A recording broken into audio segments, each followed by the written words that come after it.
Buenas tardes, estamos en su programa La Misión Continúa. Y el gran desafío que tenemos todos los seres humanos es el dar verdadero sentido a la vida.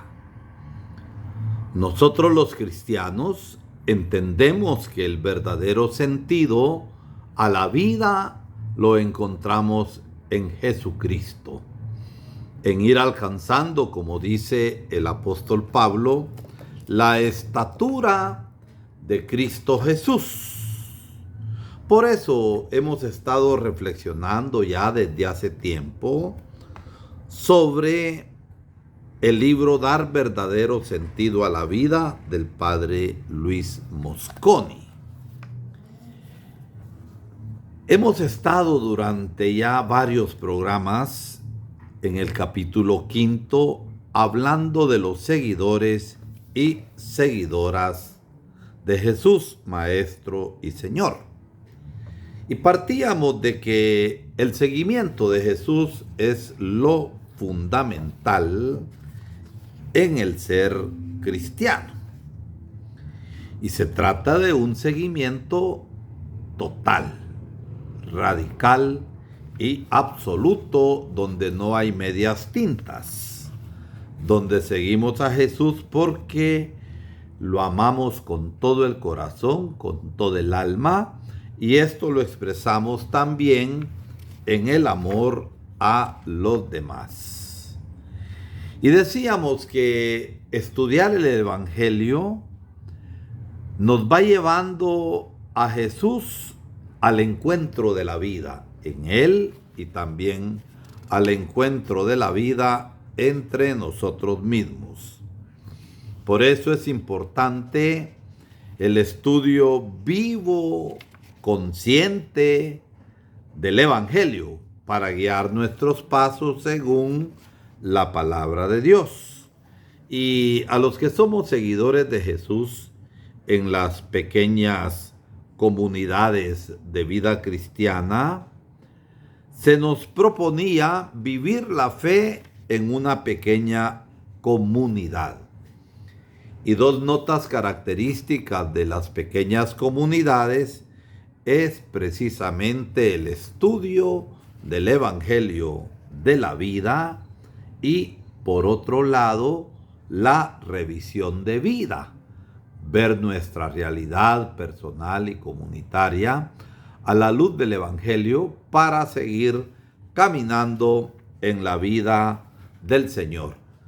De todo esto hemos hablado larga y minuciosamente. Y en el programa de la vez pasada hablábamos nosotros de la iglesia como la comunidad de seguidores y seguidoras de Jesús, Maestro y Señor. Llegando al final de estas reflexiones, hoy queremos abordar que parte del seguimiento de Jesús y expresión total de este seguimiento es el que nosotros, al igual que Jesús, curemos enfermos y expulsemos demonios hoy. Veamos a qué nos lleva a reflexionar el padre Luis Mosconi. Jesús no solo curó a los enfermos y expulsó a los demonios, sino que, oigan, es bien importante, pidió a sus discípulos y discípulas que hicieran lo mismo en todo el mundo. Cuando los envió, dijo: curen a los enfermos, resuciten a los muertos, purifiquen a los leprosos, expulsen a los demonios. Así nos dicen varias citas, Mateo 18, Marcos 3:15 y otras. No es un consejo, es una orden. Y nos preguntamos, ¿cómo es posible? ¿Cómo entender esto hoy? Veamos algunas explicaciones para aclarar el sentido de este mensaje. Al despedirse de sus discípulos, Jesús recordó que la autenticidad, la genuinidad de la misión dependería de la capacidad de expulsar demonios y curar enfermos. Marcos 16, 17 al 20. ¿Y cuál es el sentido? ¿Cómo podemos resucitar muertos?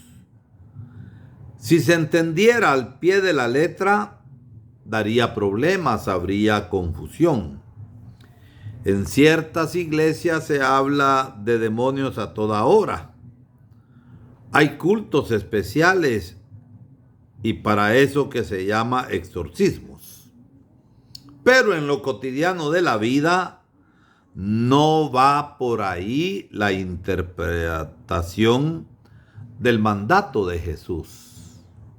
Miren, ante una situación de corrupción, de impunidad y de justicia, hemos visto en Guatemala esa iniciativa de los 48 cantones de Totonicapán, que se unió después de la municipalidad indígena de Sololá, de Santa María Utatlán, pero al final terminó siendo toda Guatemala. Esa era una manera de expulsar demonios. El demonio de la corrupción, el demonio de la impunidad, el demonio de la injusticia que se hacen resistente a los clamores del pueblo. Lo que vale es el mensaje. Curar a los enfermos es practicar la misericordia. Practicar la misericordia. Expulsar demonios es luchar con firmeza contra todas las fuerzas del mal que limitan, que atan, que impiden ser libres y hacer el bien. ¿De qué sirve tener tanto dinero fruto de la corrupción si no se puede disfrutar cómodamente, como hemos visto en varios testimonios, de que los corruptos han sido señalados por el pueblo? Y qué vergüenza, aunque ellos no tienen vergüenza, porque han perdido la dignidad. Pero el pueblo que protesta, que lucha, si tienen dignidad y con indignación reclaman los derechos, que es una forma de expulsar demonios. No se puede agachar la cabeza ante tanta corrupción e injusticia. Y esta es la misión que Jesús nos propone hoy. Es necesario por eso saber actualizar su mensaje. Los milagros no son solo los hechos extraordinarios que nosotros queremos ver en la vida. Nuestro día a día está lleno de milagros. El amor sin límites de los padres hacia sus hijos. La dedicación gratuita de tantas personas por el bien común, como han hecho nuestros manifestantes ante la corrupción del país.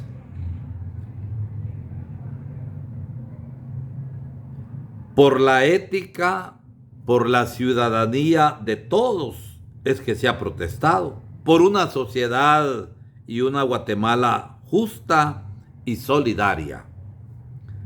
La práctica de la misericordia en favor de los más necesitados. Todo esto es un milagro, es impresionante, es encantador, suscita la alabanza y el agradecimiento.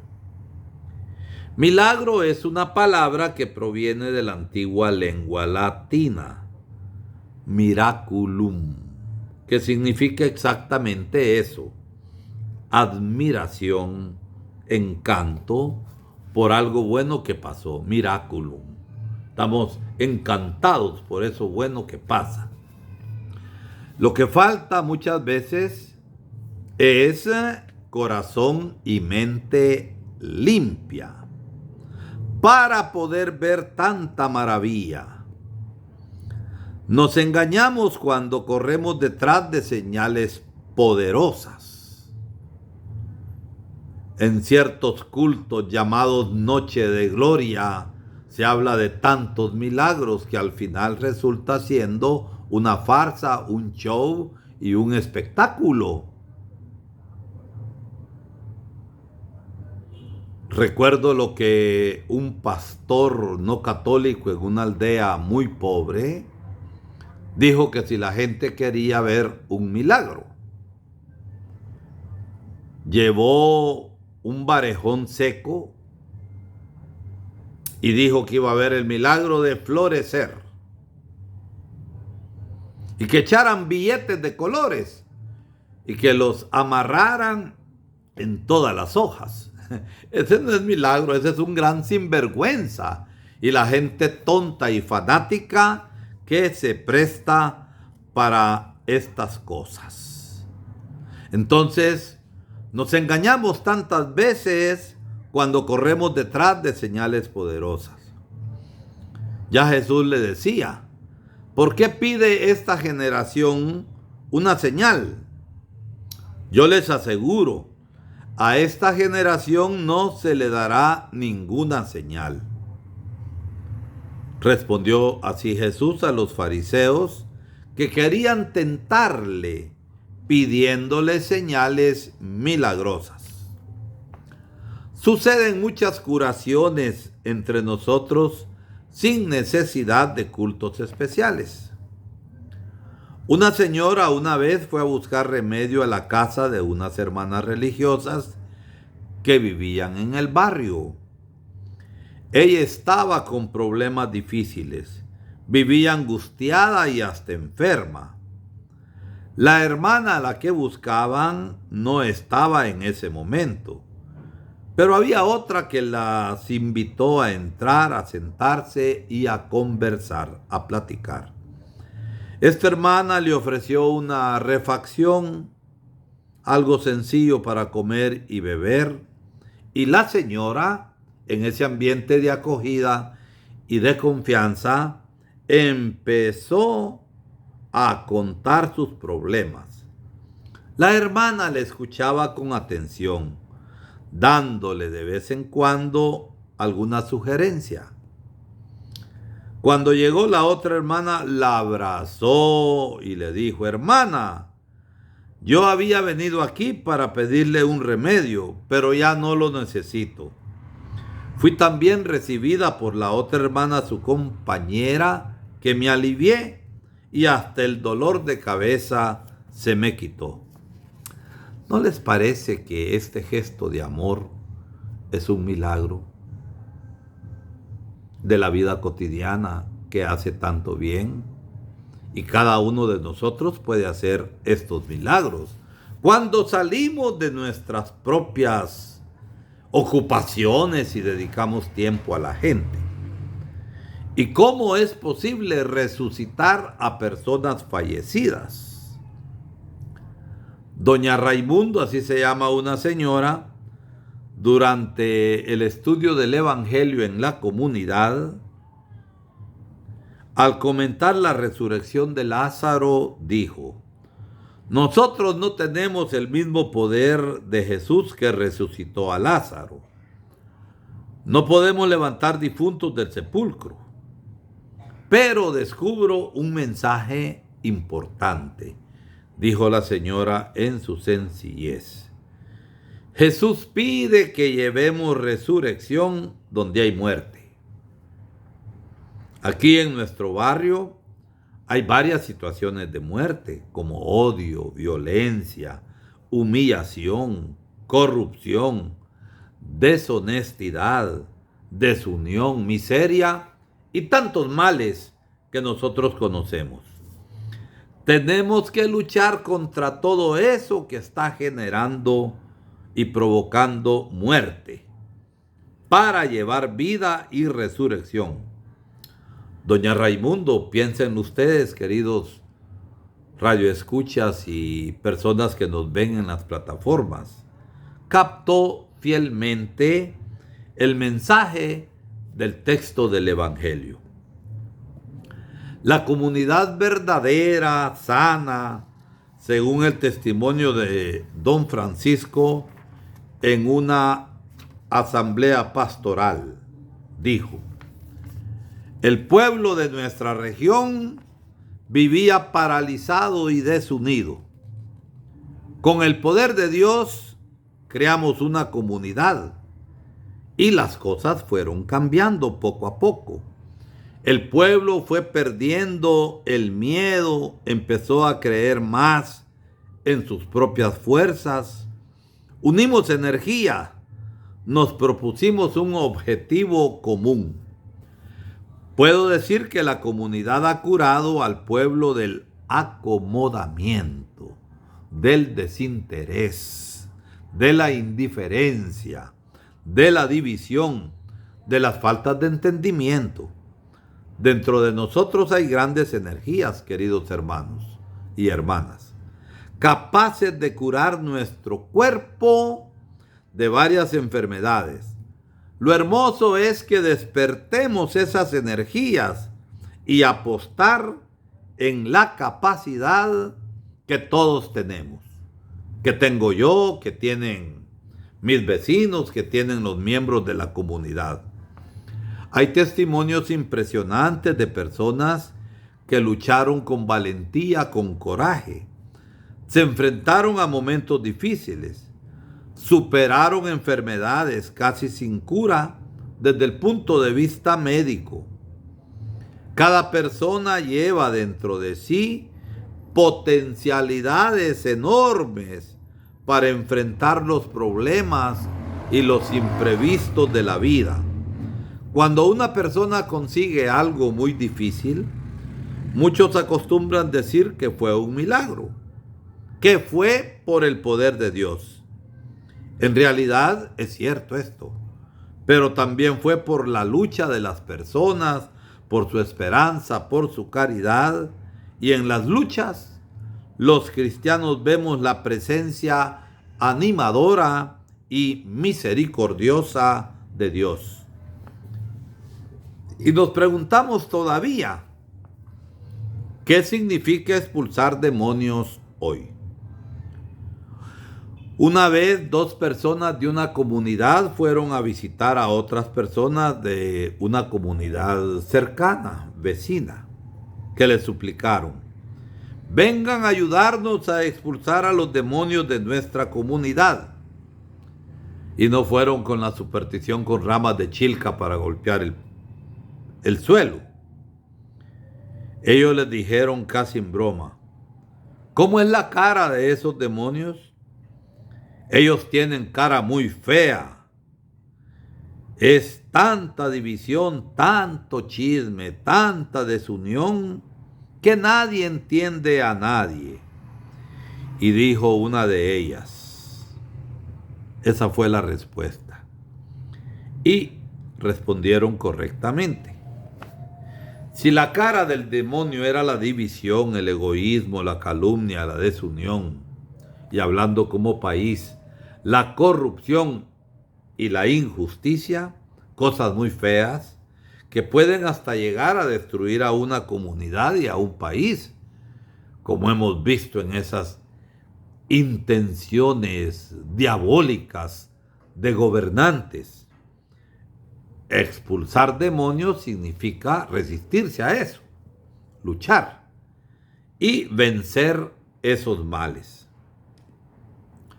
Cuando hay personas poseídas por el odio, la venganza, la deshonestidad, la ambición, la codicia y otros males, se acostumbra a decir: fulano está poseído por el diablo, tiene cara de demonio. Y es verdad. Lo que vale es el mensaje. El demonio son los males. Expulsar a los demonios es liberar y liberarse de esos males. Las palabras demonio, diablo, Satanás son nombres que indican el mal, todo tipo de mal. Satanás es un nombre que proviene de la lengua hebrea, que significa aquel que desvía personas del buen camino. La palabra diablo viene de la lengua griega, que significa dividir para dominar. Demonio, nombre también de origen griego, que significa el que domina, aquel que invita, que incita al ser humano a hacer el mal. Hoy hay grupos satánicos en varias partes del mundo, practicando ritos, magias, reuniones extrañas, agresivas. Hay casos donde hasta vidas humanas son sacrificadas. Los gobiernos corruptos e injustos sacrifican y hacen morir a tantas personas a las que no llega el bien que el país debe dar. ¿Por qué? Porque son corruptos. El satanismo es una cultura de odio, de sangre y de muerte. Es la perversión de los sentimientos, de la ética y de todos los valores humanos. Es peligroso endiosar a Satanás como si él fuera el Todopoderoso. Se puede llegar a la negación de Jesucristo como único Señor de la historia. Se niega también la dignidad de las personas como sujetos responsables. Donde se habla mucho del poder de los demonios, ahí se instala el miedo. Y el miedo crea dependencia, sumisión, pasividad. Nuestro pueblo de Guatemala se está despertando. El miedo disminuye la responsabilidad de las personas, las hace mudas, esclavas e inseguras. Hay cultos de expulsión de demonios que aumentan el miedo. Los miedosos hacen lo que los otros imponen. Se dejan manipular fácilmente. Ser persona es luchar contra las fuerzas del mal. Es ser sujeto responsable y no objeto que se manipula, llevándolo por todas partes, para acá y para allá. Ser cristiano es vivir con inmensa gratitud la buena noticia de Jesús, el Mesías, el Hijo de Dios. El discípulo de Jesús, pues, cura a los enfermos, expulsa demonios al estilo de Jesús, haciendo el bien, devolviendo confianza y dignidad, luchando con firmeza contra todo tipo de mal que oprime, divide y margina. Y lo hace sin agitación inútil, junto con todas las personas que creen y luchan por un mundo mejor. A manera de conclusión, queremos decir que Jesús de Nazaret es la alegría de vivir. El cristiano debe seguir a Jesucristo porque quiere dar verdadero sentido a su vida. Seguir a Jesús es una gracia inolvidable y que no se puede pagar. El cristiano hace de la vida una misión verdadera, impulsa la construcción de la comunión solidaria, de la justicia, de la misericordia, de la paz, del cuidado del planeta, nuestra casa común. Libera del desánimo, del miedo, de la mezquindad. Transmite la alegría de vivir y numerosos testimonios lo confirman. Alégrense en el Señor, repito, alégrense. Así escribió Pablo de Tarso desde una cárcel fría y húmeda del Imperio Romano. Filipenses 4:4. El seguimiento de Jesús es fuente inagotable de júbilo interior, incluso en situaciones difíciles como la de Pablo y como la de nuestros mártires. El seguimiento de Jesús da sabor a la vida, invita a vivirla de manera transparente, valiente y profética. Despierta nuevas energías, transmite fuerza en tiempos difíciles y de debilidad. Somos puestos en extrema dificultad, pero no vencidos. Todo lo puedo en Cristo que me conforta. Perseguidos, pero no abandonados. postrados por tierra, pero no aniquilados, nos dice San Pablo en la segunda carta a los Corintios 4, del 8 al 9. El seguimiento de Jesús pone nuestras vidas en un proceso de conversión y de conversión permanente. Ayuda a superar las barreras de la muerte, apunta a la resurrección. Los santos y las santas que el pueblo cristiano venera y no adora, porque adoramos solo a Dios, fueron campeones de humanidad y ellos testimoniaron la belleza de la vida vivida al estilo de Jesucristo, a partir de las situaciones históricas en que se encontraban. La gran mayoría no está en la lista de los que la Iglesia ha proclamado oficialmente santos. Permanecen en el anonimato. Y nosotros hemos conocido a tantos santos que han vivido a la par nuestra, que han vivido en el vecindario. Hoy también hay santas y santos caminando por los caminos de la vida. Y convivir con algunos de ellos es una gracia preciosa. ¿Por qué? Porque donde hay seguimiento de Jesús, hay misión. Hay vida verdadera. Hay vida en plenitud y 1000 razones para vivir y ser feliz. Se siente la alegría de vivir una alegría profunda que es impagable. Qué actuales y verdaderas son las famosas palabras de San Irineo, que vivió entre los años 130 al 202 después de Cristo, obispo mártir en la ciudad francesa de Lyon. La gloria de Dios es todo ser humano vivo, la plenitud de la vida, y esa vida encuentra su pleno sentido en la comunión con Dios. En latín, en la lengua de la época, Gloria Dei, vivens uomo, vita autem hominis vicio Dei. La gloria de Dios es la vida del hombre y la gloria del hombre es la visión de Dios. Ánimo, mis hermanos, sigamos sanando enfermos y expulsando demonios y trabajemos con amor por el bien de nuestros hermanos. Buen seguimiento de Jesucristo para todos ustedes. Me encomiendo a sus oraciones para que yo pueda ser también buen seguidor de Cristo Jesús.